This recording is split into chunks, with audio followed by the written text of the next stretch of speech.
નમસ્કાર। અહીંયા સ્ટેજ પર પધારેલા મહાનુભાવો, સામે બેઠેલા ભાઈઓ બહેનો અને મીડિયા, આજે આપણા આંગણે એક પ્રસંગ છે અને આ પ્રસંગને પાર પાડવા માટે આપણે સૌ ભેગા થયા છે। અહીંયા એકલી દલિત સમાજ નથી, અહીંયા દરબારો બેઠા છે, દેહૈયો બેઠા છે, પટેલો બેઠા છે, ચૌધરીઓ છે, અન્ય સમાજો છે અહીંયા। પણ આજે દલિત સમાજનું સંમેલન છે ત્યારે મારે કહેવું છે, રેખા તો રેખા કહાં દેખા, रेखा तो रेखा कहाँ देखा, हमारी झांसी की रानी तो सब जगह है। साची बात है ना खोटी? वाह भाई वाह।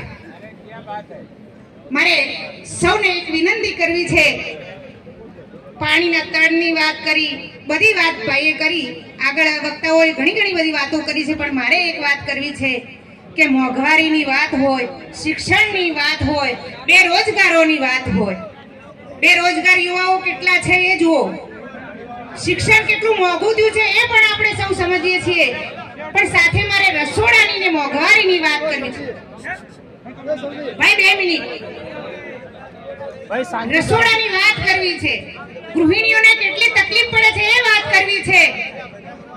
અમને ખબર છે કે અમારે પગારદારીઓ હોય છે અને પગાર લાવે અને રસોડું ચલાવવાનું હોય છે, પણ મહિનો લાવવો એટલો કાઠો પડે છે કે અમારી આંખે પાણી આવે છે। પણ આ કોને ખબર હોય દાળ કેટલા રૂપિયા છે, ઘી કેટલા રૂપિયા છે, તેલ કેટલા રૂપિયા છે, એ અમને ખબર હોય કે જે રસોડા ચલાવતા હોય, અને જેને રસોડા વાળી હોય એને ખબર હોય કે રસોડા શું છે, રસોડા શું છે એ કોને ખબર હોય કે જેને રસોડા ચલાવવા વાળી હોય એને ખબર હોય। આ ભાઈને તો રસોડું ચલાવવા વાળી જ નથી, તો રસોડાની ક્યાંથી ખબર હોય? ફક્કડ ગિરધારીઓને ખબર ના હોય। એક વાત કરી કે ક્યાં મોકલવા સાહેબ, ગિરનાર ભેગું કરો, ગિરનાર ભેગું કરો આ લોકોને। એ કહે છે કે હું આટલા વર્ષે સાધુ થયો હતો, ભાઈ સંસારમાં શું લગ્ની લાગી પાછા આયા,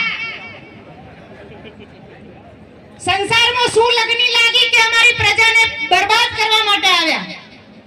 એટલે જેને રસોડા ના હોય, અમને ખબર ના હોય, જસોદાબેન છે નહીં બિચારા, નહીતર કહત કે દાળ લાવો, ચોખા લાવો, તેલ લાવો, ત્યારે ખબર પડત કે આ શું ભાવ છે।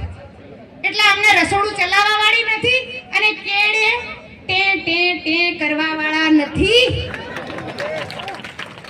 એટલે પેલું કે છે ને, જબ્બાની જાળ પકડીને કહેવા વાળો હોય, પપ્પા આઈસ્ક્રીમ ખાવી છે, આઈસ્ક્રીમ કેટલા રૂપિયા છે ભાઈ ખબર છે? એટલે આ લોકોને ખબર ના પડે કે રસોડાની શું કિંમત હોય, મારી બહેનોનું અપમાન કરે, દરબાર સમાજોની કે અન્ય દલિત સમાજોની બહેનોને અપમાન કરે। તમારી તાકાત નથી દલિત સમાજોની કે દરબાર સમાજોની અપમાન કરવાની, અને તાકાત હોય તો મારી બહેનોના સામે આવો, ખબર પડે કે કોનું અપમાન થાય છે સાહેબ, અને એનો બદલો શું છે એ તમને 7મી તારીખે દેખાશે। દલિત ભાઈઓને કહું છું કે દરબારોએ જે સાબ ઉપાડ્યું છે એમની સાથે તમે પણ રહેજો, એમને ખબર પડે કે દલિતો પણ શું છે। અને દલિત સમાજે એક મામેરું ભરવાનું છે, જ્ઞાની બહેનનું મામેરું સાહેબ રૂપિયાઓનું, લાખો કરોડોનું હોય છે, પણ સાહેબ આપણી મત આપી એને મામેરું ભરવાનું છે। પણ એ મામેરું કેવું ભરવાનું છે?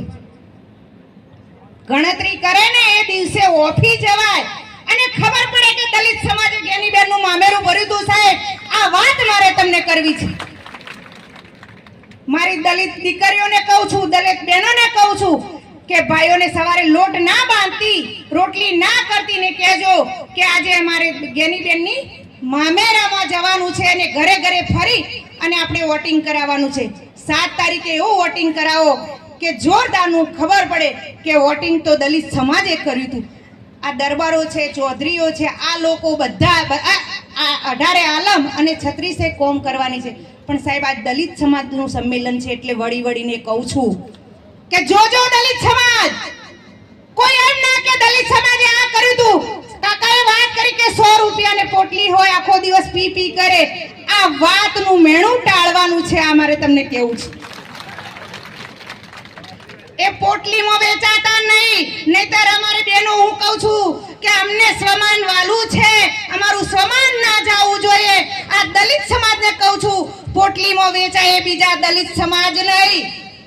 અને જિગ્નેશ મેવાણી જેવો આપણને નેતા મળ્યો હોય ત્યારે એનું માન વધારવાનું છે આપણે. જો આપણા માટે જિગ્નેશભાઈ લડતા હોય, આપણી વાતો, આપણા પ્રશ્નો વિધાનસભામાં જતા હોય અને સાહેબ દિલ્હી મોકલવા હોય તો આપણે જ્ઞાનીબેનને જીતાડવા કે નહીં? પણ સાહેબ લીડથી જીતાડવા છે. જીતવાના તો છે, પણ હજારમાં નહીં લાખોની લીડમાં આપણે જીતાડવા છે. અને ઝાંસીની રાણી મળી છે, જેનું બિરુદ એમને આપવામાં આવ્યું છે, ત્યારે ઝાંસીની રાણીને લાખોની લીડમાં જીતાડી અને આપણે મોકલીએ. અને આ જે રસોડા વગરના છે એમને ગધાડે બેસાડી અને વિદાય કરવાના છે. અને સીધા નહીં, એમને સીધા નહીં, હવે ગધેડે બેસાડવાના છે. અને મોદી સાહેબને કહું છું, જે થાય એ તોડી લેજો, જે થાય એ તોડી લેજો. અમે નથી બિયાવાના. આ દલિત સમાજ ભલે ગરીબ પરિસ્થિતિમાં હોય કે ગમે તે પરિસ્થિતિમાં હોય, આ આડારે આલમ બેઠી છે, અમારા પડખે છે, ત્યારે અમે કોઈથી બિયાવાના નથી. અને જ્ઞાનીબેને ખૂબ મોટી લીડથી જીતાડો એવી સૌને નમ્ર વિનંતી. અસ્તુ.